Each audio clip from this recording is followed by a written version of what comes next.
끝까지 밀고 나아가는 추진력을 유지하라. 끝내지 말아야 할 지점에서 끝내며 자신의 노력을 수포로 돌리는 사람은 무슨 일을 해도 포기가 빠르다.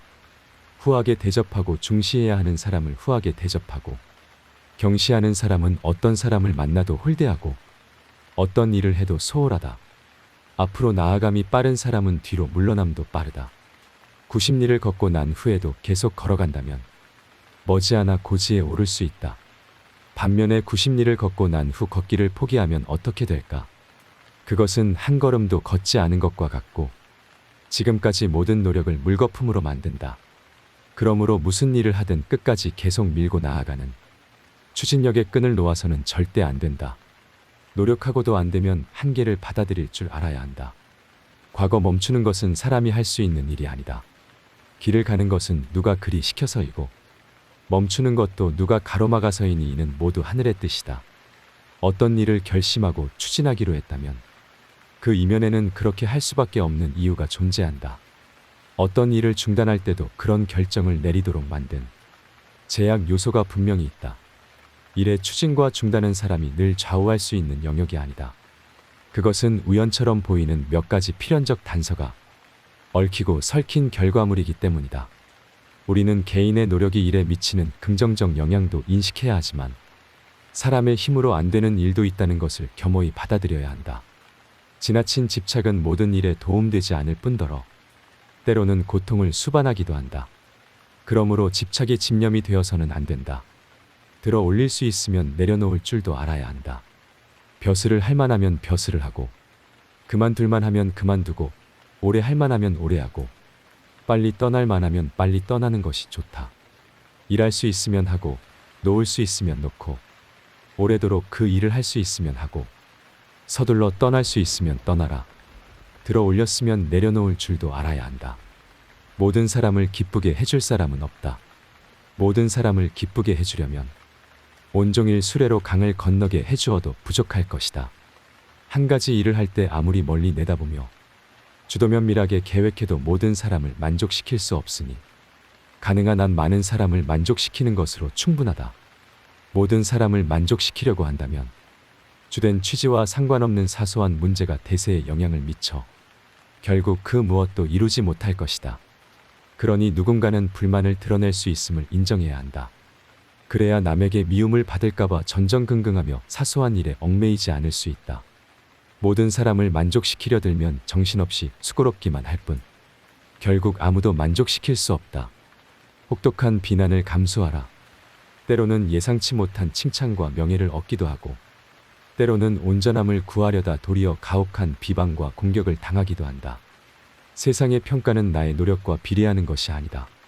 소 뒷걸음질 치다가 쥐잡는 격으로 큰 대가와 명성을 얻는 경우도 있고 혼신의 힘을 다했음에도 대가는커녕 비난만 듣는 일도 있다. 그렇다면 어떻게 살아야 할까? 다른 사람의 시선이나 세상의 평가에 흔들리지 말고 내가 살고 싶은 대로 살면 된다. 내가 살고 싶은 대로 산다는 것은 가슴이 시키는 일을 한다는 것이다. 영혼이 살아있는 자유롭고 뜨거운 삶을 산다는 것을 의미한다. 그것은 다른 사람의 평가에 갇힌 감옥 같은 삶이 아니라 한 마리의 자유로운 갈매기처럼 창공을 마음껏 비상하는 삶이다. 세상살이는 본질적으로 자신으로 와서 자신으로 가는 것이다. 타인의 말에 신경 쓰지 않고 자신의 마음이 시키는 일을 하는 것이야말로 존경받으며 멋지게 인생을 사는 방법이다. 사랑, 일, 삶을 막론하고 모든 것의 이치가 이와 크게 다르지 않다. 조금만 초탈하는 법을 배우면 인생은 훨씬 즐거워질 수 있다. 계산과 비교로 인생을 낭비하지 말라.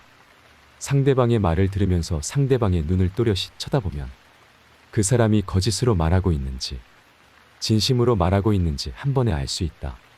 말하는 상대편의 말에 귀를 기울이고 또한 그 사람의 눈을 잘 지켜보면 그 사람의 성격을 알 수 있다. 사람들은 아무리 수단을 써도 말할 때만큼은 자신의 성격을 숨길 수 없기 때문이다.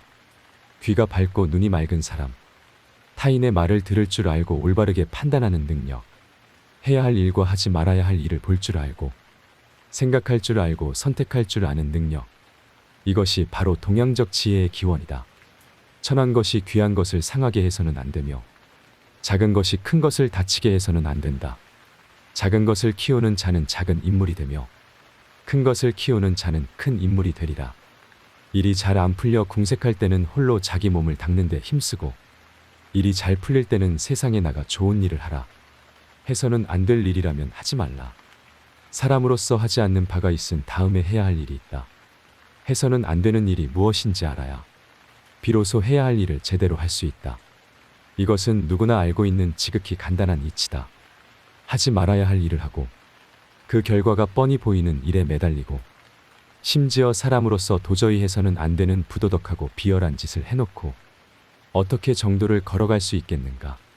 이것은 품성의 문제, 좋은 사람과 나쁜 사람을 구분짓는 문제일 뿐 아니라 근본적인 지혜를 가늠하는 문제이기도 하다.